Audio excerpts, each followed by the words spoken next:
За, уцаас алчгаа. Хамт тоглоё л даа. Юу ч оржлохгүй. Яагаад? Чамайг байхгүй болохоор энэ багч нь баг биш болчиход байна. Өчигдөр бүсээ авраг шалгаруулах тэмцээнд нийгмөө сонирхолтой багт хожигдоод өнгөө боллоо. Багш орж болохгүй гэсэн. Өнгө нь болдог бол багийнхантайгаа зөв тогломоор л.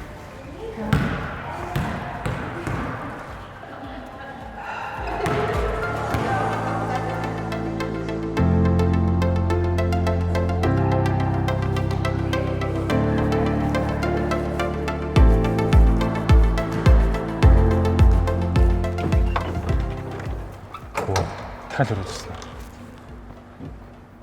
Төлбөрөө төлж чадахгүй бол багш нь яаж чадахгүй. Уг нь бол чамайг багтаа байлгамаар л. Бити ирж бага хүмүүлээд байл та. Багш нь ойлгохгүй ойлгож байна за. Ойлголоо багш.